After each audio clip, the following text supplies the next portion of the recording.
3 முடிச்சு போட வேண்டிய கழுத்துல ஏற்கனவே 6 முடிச்சு போட்டாச்சு. இப்ப சொல்லுங்க, இதுக்கு மேலேயே நீங்க முடிச்சு போட தயாரா?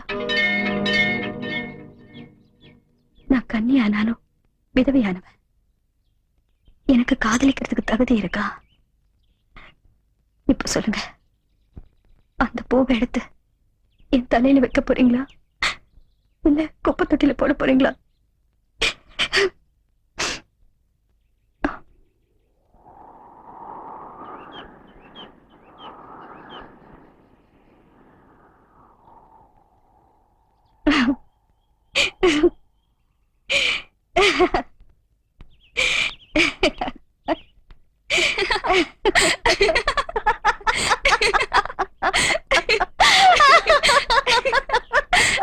நான் நினைச்ச மாதிரி உன் கதை கிட்ட ஓடிட்டான்.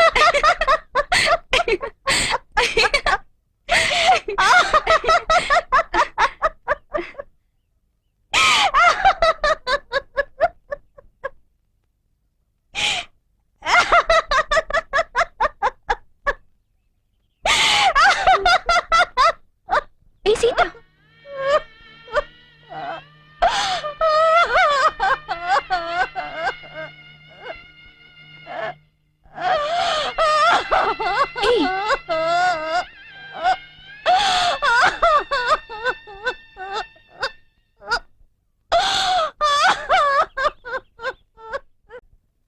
ஜீன்ஸ் தான் செலவு கம்மின்னு பார்த்தா இதுக்கு ஊசி நூல் செலவு எக்கச்சக்கமாகுதே.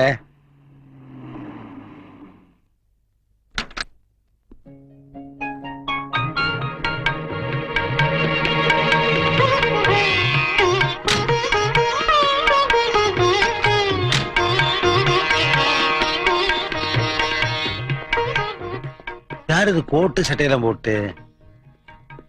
யார் சார் நீங்க? உள்ள போய் பேசலாம். மருமகளுக்கு வாழ்க்கை கொடுத்ததுனால ஆபீசருக்கு மெடல் கொடுக்க வந்திருப்பாங்களோ? மெடல்ல தாம்பூலத்தை வச்சா கொடுப்பாங்க.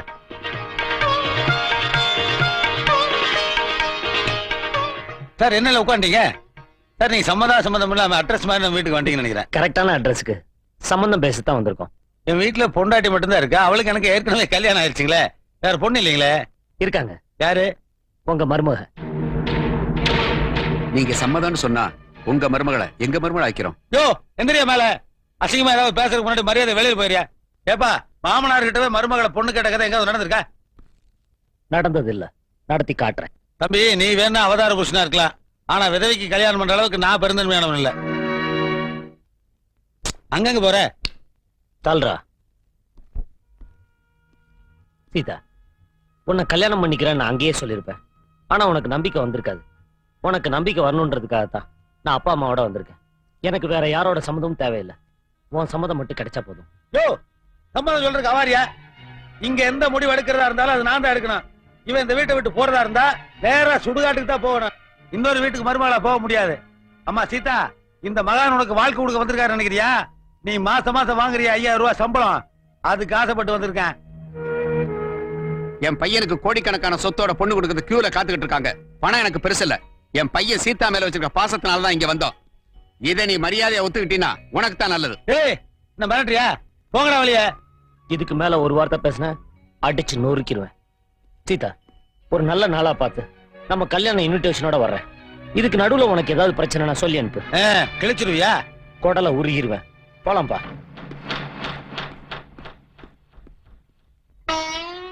அம்மா சீதா,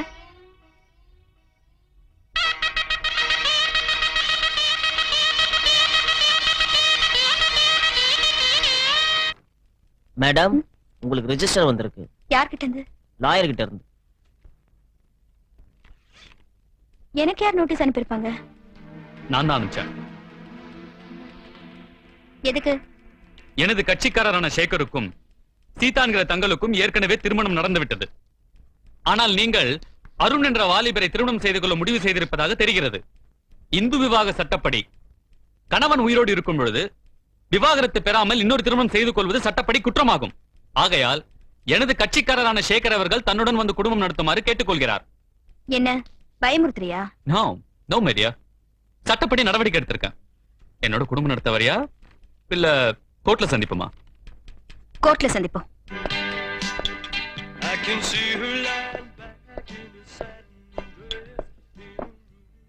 வணக்கம் சார். ஆ. நான் தான் அருண். ஓ நீதான் அருணா? ஆ. என்ன காம்ப்ரமைஸ்க்கு வந்துறியா? இல்ல, சீதாவை நீங்க போய் பார்த்து பேசுறது எனக்கு கொஞ்சம் கூட பிடிக்கல. பார்த்தா என்னடா பண்ணுவ? ஆ? ஐயா கேக்குறேன்ல.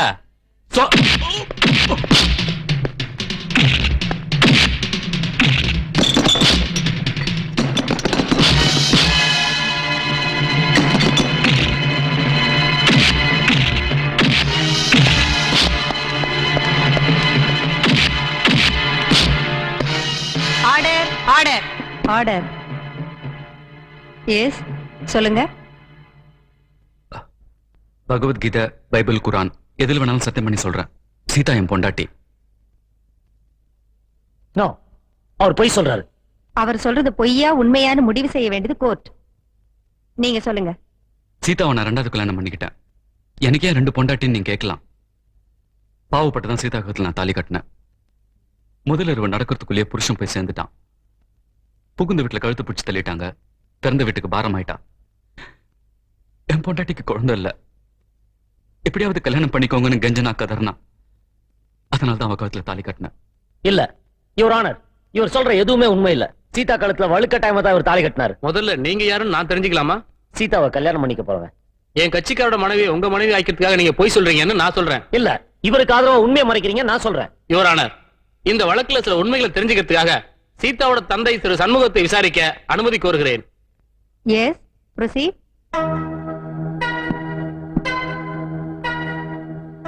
உங்க மருமகன் சேகருக்கும் உங்க 2வது மக சீதாவுக்கும் திருமணம் நடந்தது உண்மையா?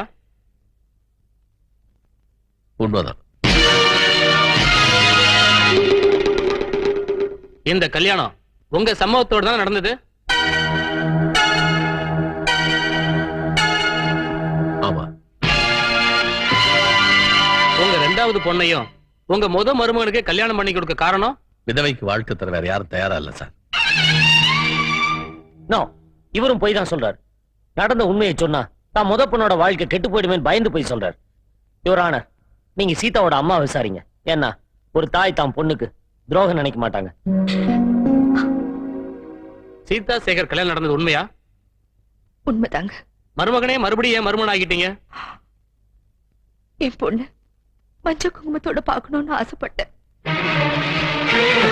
அதுக்கு வேற சம்பந்தம் பார்த்திருக்கலாமே. எங்களுக்கு வசதி இல்லைங்க. யுவர் ஆனர், தாயே துரோகம் செய்ய நினைச்சாலும் எந்த பொண்டாட்டியும் புருஷனை விட்டு கொடுக்க மாட்டா. அதனால என் பொண்டாட்டி நீங்க விசாரிங்க.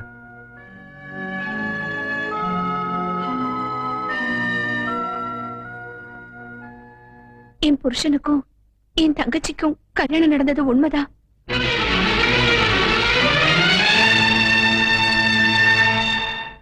பொண்டாட்டி நீங்க உயிரோட இருக்கும்போது எதுக்கு இன்னொரு கல்யாணம்? எனக்கு குழந்தை இல்ல, என் தங்கச்சிக்கு வாழ்க்கை இல்ல. அதனால நானே என் தங்கச்சிய என் புருஷனுக்கு 2வது கல்யாணம் பண்ணி வச்சேன். சாட்சிகளை விசாரணை செய்ததை கொண்டு சேகர் சீதா திருமணம் நடந்ததை இந்த நீதிமன்றம் உறுதிப்படுத்துகிறது. யுவர் ஆனர், இந்த கல்யாணம் நடந்தது உண்மைன்னு வச்சுக்கிட்டாலும் சீதாவுக்கு சேகர் கூட வாழ விருப்பம் இல்ல. விருப்பம் இல்லைன்னா டைவர்ஸ்க்கு அப்ளை பண்ணணும். வேண்டாம். பெரிய மனசோட என் கழுத்துல 2வது தாலி கட்டின என் புருஷனை நான் விவாகரத்து செய்ய விரும்பல. எங்க அம்மா, அக்கா, அப்பா எல்லாரும் சொன்ன மாதிரி சேகர் என் புருஷன்தான். இது வரைக்கும் நடந்ததெல்லாம் மறந்துட்டு இனிமே நடக்க போறத பத்தி யோசிக்கிறது நல்லது. அவர் கூடவே குடும்பம் நடத்துறேன்.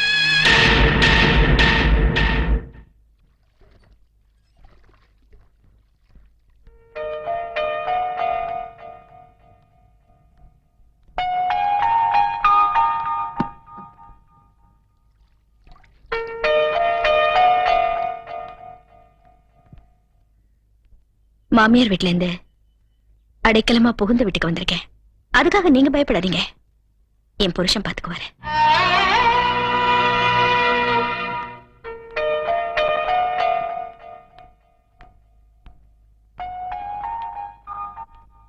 உன் சக்களத்தையே நான் வந்ததுல உனக்கு சந்தோஷம் தானே?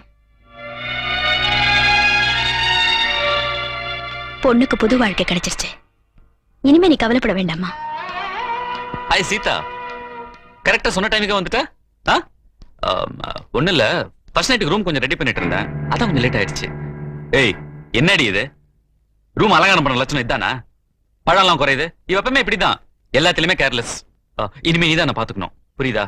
அத்தை, கவலையே படாதீங்க. இன்னும் 10 மாசம் சிங்க குட்டி மாதிரி ஒரு குழந்தை நம்ம வீட்டுல துள்ளி விளையாடுவான் பாருங்க. எஸ். சீதா, குளிச்சுட்டு ரெடி ஆகு, டைம் ஆகுது. என்னடி யோசிக்கிற? நீ வரலன்னா சட்டத்தை மதிக்கலன்னு பிடிச்சு உள்ள தள்ளிடுவேன். அதெல்லாம் வேண்டாங்க, இப்பவே போய் ரெடி ஆயிடுறேன். நீங்க இத பேங்க் மேனேஜர்ட்ட கொடுத்துருங்க. என்ன சீதா அது? நம்ம ஹனிமூன் போறதுக்கு லீவ் லெட்டரா? இல்லைங்க, அப்புறம் என் ராஜினாமா கடிதம். என்னது, வேலையை ராஜினாமா பண்ண போறியா? ஏன்? என் புருஷன் செத்துட்டாருன்னு பாவப்பட்ட அந்த வேலையை எனக்கு கொடுத்தாங்க. அதான் என்னை காப்பாத்த புருஷன் நீங்க வந்துட்டீங்களே, அப்புறம் நான் ஏன் வேலைக்கு போகணும்? நோ நோ நோ நோ, நீ வேலைக்கு போய் தான் ஆகணும். அது எப்படிங்க என்னால முடியும்? உங்க பொண்டாட்டியா இருந்துகிட்டு இன்னொருத்தரால கிடைச்ச வேலையை செஞ்சா அது நல்லா இருக்குமா? வேலை முதல் புருஷன்து, குடும்பம் நடத்துறது 2வது புருஷனோடனா அது உங்களுக்கு தானேங்க அவமானம். ஏய், எனக்கு அதுல எந்த வித அவமானமும் இல்ல.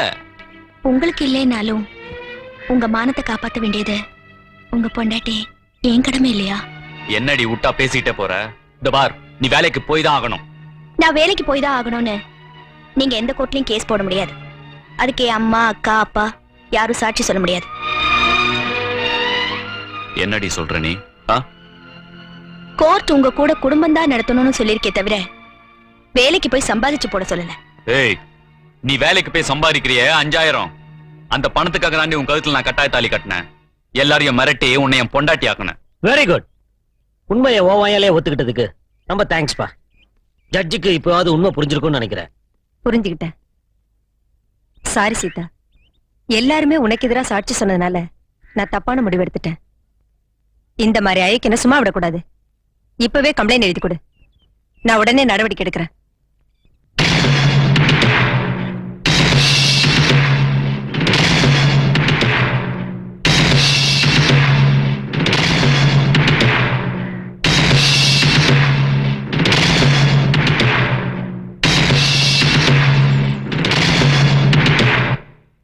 என்னம்மா அது?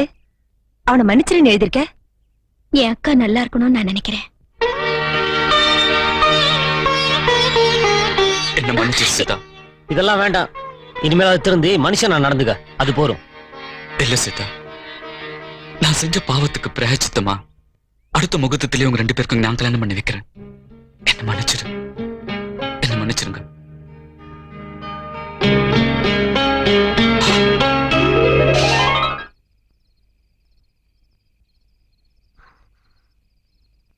என்னங்க வருத்தமா இருக்கீங்க? ஒண்ணுமில்ல. எனக்கு தெரியும், விடிஞ்சா சீதா கல்யாணம் நடக்க போகுது. அதை நினைச்சுதானே?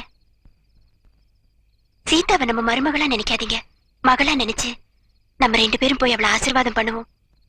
போலாம். நாம போகாம அந்த கல்யாணம் நடக்கும்? நாம 2 பேருமே போலாம். யோ, நல்ல வேலை யாரும் இல்லையா? எல்லாரும் தின்னு போட்டு மேல தூங்குறானு போல் இருக்கு. வா, சீக்கிரம் வேலையை முடிச்சிருவோம். நீ டெரரிஸ்ட் மாதிரி ஆயிட்டோம். ஒரு இடத்துக்கு பாம்பு வைக்கிறதுக்கு இவ்வளவு குழப்பம் இருக்கு. சில பேர் ஊருக்கே வைக்கிறானே. யோ மீச, எத்தனை டைப் வெடி கொண்டு வச்சிருக்க? எடு. இதை வச்சா இந்த மண்டபமே இடிஞ்சு விழுந்துரும். யோ அறிவு கிட்டவனே, மண்டபம் இடிஞ்சு விழுதுனா உள்ள நானும் மாட்டி மாட்டேன். இதை வச்சா இந்த ஹால் வரைக்கும் வெடிச்சிடும். யோ இதெல்லாம் வேணாமியா. அருண் சீதா மட்டும் உயிரோட இருக்க கூடாது. அந்த ரேஞ்சுக்கு முன்னாடியா. அப்ப இது போதும். இதுதான் கரெக்ட். இதான் விலையும் கம்மியா இருக்கா. நம்ம எப்ப வெடிக்கும்? ஓம குண்டத்துல நெருப்பு வச்சது சூடு கொஞ்சம் கொஞ்சமா இறங்க இறங்க டமால்னு வெடிச்சிடும். யோ வெடிச்சதுக்கு அப்புறம் தான் நான் காசு தருவேன். வெடிக்கலன்னா நோ காசு. வெய்ய பார்த்து வையா. வெடி கொண்டுனா ஏதோ பெரிய ரேஞ்சுக்கு நினைச்சிருந்தா நீ கையில் நோண்டிட்டு இருக்கேன். இது கத்துக்கூடியா? எதிராது நம்மளுக்கு தான் தொழில். எல்லா பயிலும் வைக்க ஆரம்பிச்சிட்டானுங்களே. அது வெடிக்குமா? யோ, நான் தொழில ரொம்ப நாணயமானவன். வெடிச்ச உடனே காசு கொடுத்தா போதும். நான் மட்டும் என்ன சொன்னேன்? அப்படி உனக்கு காசு வேணும்னா வெடிக்கிற வரைக்கும் நீ கூடவே இருக்கணும்.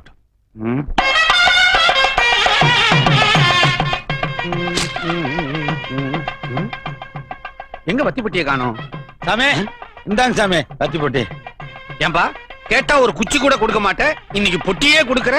பெட்டிதான், ஆனா ஒரு குச்சி தான் இருக்கு. என்ன எட்டி பாக்குற? கிணறு நினைச்சு உள்ள கூச்சிடாத. இது ஹோமகுண்டம். இது என்ன நீ எனக்கு சொல்லி தரியா முண்டம்? நான் போனதுக்கு அப்புறம் கொடுத்த நல்லா சாமி கும்பிட்டு சாமி. பயமா? உனக்கு நீயே வை கொள்ளி. ஏய் கலா, எங்க என்ன பண்ணிட்டு இருக்க? கீழே உங்க அம்மா கூப்பிடுறாங்க, போய் என்னன்னு கேட்டுட்டு வா. இது வந்துடுறேன் சீதா. ஐயோ, மறந்தே போயிட்டேன். இது கல்யாணமா இல்ல காது குத்தலா? கல்யாணம் தான். என்னைக்கு கல்யாணம்? இன்னைக்கு தான். எப்ப முகூர்த்தம்? 9 to 10:30. தாலி கட்டுறது 9:30 இல்ல 10:30? 10:30 தாங்க. ஏன் இப்படி? அப்பதானே எல்லாரும் வருவாங்க. எல்லாருன்னா யாரு? ஃப்ரெண்ட்ஸ் தான். ஃப்ரெண்ட்ஸ்னா பாய் ஃப்ரெண்ட்ஸா இல்ல கேர்ள் ஃப்ரெண்ட்ஸா? பாய் ஃப்ரெண்ட்ஸ் தான். ஏன் கேர்ள் ஃப்ரெண்ட்ஸே இல்லையா? இல்ல. ஏன் இல்ல? நான் ரொம்ப கோவக்காரன், ஏற்கனவே ஒரு கொலை பண்ணிருக்கேன், அதனால யாரும் வரமாட்டாங்க. கல்யாணம் முடிஞ்ச உடனே பொண்ணு மாப்பிள்ளையும் பால் பழம் சாப்பிட கீழே ரூம் ரெடி பண்ணுமா? நீங்க போய் ரெடி பண்ணுங்க, நான் கலா அனுப்புறேன் அலங்காரம் பண்றதுக்கு. சீதா, மறுபடியும் உன்னை மனக்கோலத்துல பாக்குறதுக்கு எவ்வளவு சந்தோஷமா இருக்கு தெரியுமா? நான் செஞ்ச துரோகத்துக்கெல்லாம் என்ன மன்னிச்சுட்டு ஒரு வார்த்தை சொல்லு. இப்ப ஏன் அதெல்லாம் பேசுறீங்க? சீதா, இந்த சந்தர்ப்பத்தை விட்டு உங்ககிட்ட பேசுறதுக்கு எனக்கு வாய்ப்பே கிடைக்காது. நான் சொல்றேன் தப்பா நினைக்காத. உனக்கு புருஷன் ராசியே கிடையாது. முதல் புருஷன் தாலி கட்டணும்னு போய் சேர்ந்துட்டான். 2வது நான் தாலி கட்டினேன், சட்டத்துக்கு முன்னாடி தோத்து போயிட்டேன். 3வது தாலி கட்டலான்னு மனவேரல் ஒருத்தன் காத்துக்கிட்டு இருக்கான். பாவம், அவனை ஏமாற போறான். நீங்க என்ன சொல்ல வரீங்கன்னு எனக்கு புரியல. புரியலையா? புரியும்படி சொல்றேன். உன் சம்பாத்தியத்துல நான் மறுவாழ்வு தேடிக்க பார்த்தேன். ஆனா நீ இன்னொரு கல்யாணம் பண்ணிக்கிட்டு உனக்கு மறுவாழ்வு தேடிக்க பாக்குற. 2 தடவை தாலியாருன உன்னை யாரும் ஏத்துக்க மாட்டாங்க. நீ என்னையதான் நம்பிக்கிட்டு இருப்பேன்னு நான் நினைச்சேன். ஆனா தியாகம் பண்ற ஆம்பளைங்க இந்த நாட்டுல இருக்காங்கன்னு இப்பதான் தெரியுது. சீதா, அவ்வளவு சுலபமா நான் விட்டுற மாட்டேன். காலம் கணிஞ்சு வருத்தம் தான் அன்னைக்கு அன்பா நடிச்சேன். எஸ். என்ன என்ன இப்படி பாக்குற? சத்தம் போட்டு ஊரை கூட்டலான்னு பாக்குறியா? மேல சத்தத்துல என்ன கூச்சல் போட்டாலும் ஒண்ணு கேட்காதே. அதுக்காக தான் இந்த இடத்தை இந்த நேரத்தை நான் செலக்ட் பண்ணேன். அது மட்டும் இல்ல, நீ என்கிட்ட கெட்டு போனவனு இந்த உலகத்துக்கே தெரியணும். அப்பதான் இன்னொரு தியாகி வரமாட்டான். நீ கன்னியா இருக்கிறதால உன்னை ஏத்துக்க தயாரா இருக்காங்க. கற்பழிச்சிட்டா ஐயர் மந்திரம் சொல்ல மேலதார சத்தத்தோட முகூர்த்தம் நடக்க வேண்டிய நேரத்தில் நம்ம சாந்தி முகூர்த்தம் நடக்கும்.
உன்ன மாதிரி துரோகிங்க புருஷனா இருந்தா என்ன, பிள்ளையா இருந்தா என்ன, விடக்கூடாதுடா, விடக்கூடாது.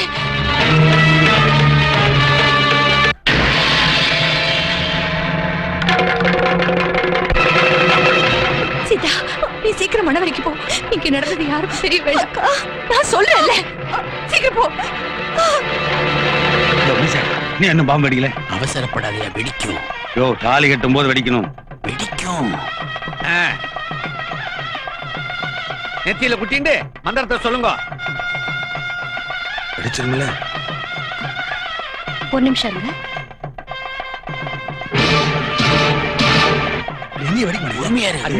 என்னங்க ஏன் இங்கே நின்னுட்டீங்க? மணவரைக்கு ஐயோ, மணவரிக்கா மணவர் என்ன ஏன் பயப்படுறீங்க? எனக்கு என்ன பையா, எல்லாரும் குடும்பத்தோட போயிட்டோம்னா அப்புறம் இங்க நின்னு வர்றவங்க யாரு வான்னு கூப்பிடுறது? தாலி கட்ட நேரமாச்சு, ஆசீர்வாதம் பண்ண வேண்டாமா? ஒண்ணும் தேவையில்லை, நீ போ. முதல்ல நீ போ, போய் சேரு. போ, முதல்ல நீ போய் சேரு. இவளும் போய் சேர்ந்தான்னா இருக்கிற சிலையில வித்து காசாக்கி வர்ற அமௌண்ட் வட்டி விட்டுறலாம். ஆமா, வெடிக்கும்ல? நிச்சயம் வெடிக்கும். யோ, நல்ல வசதியான வயசான விடுவா பாரியா. எதுக்கு? வாழ்க்கை கொடுக்கலான்னு இருக்கேன். கிழிஞ்சது போ. தேங்க்ஸ். தேங்க்ஸ். ஒண்ணு நீ பாம்பு வெடிக்கவே இல்ல? வெடிக்குமா? வெடிக்க போகுது. மேளம், எட்டு மேளம்.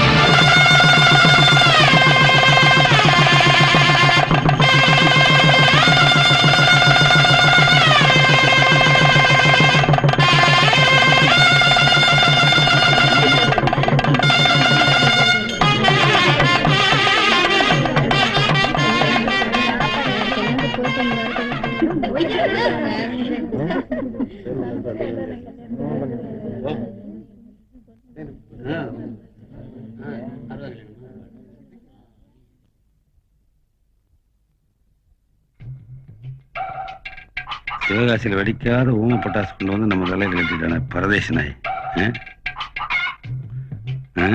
எடுத்து வச்சோம்னா ஃபர்ஸ்ட் நைட்லயாவது முயற்சி பண்ணி பார்க்கலாம். பீசுக்காரப்ப ஏமாத்தி போட்டானே, வெடிக்கி வெடிக்கும் தானே. நல்ல வேலை, காசு கொடுக்காம தப்பிச்சிட்டோம்.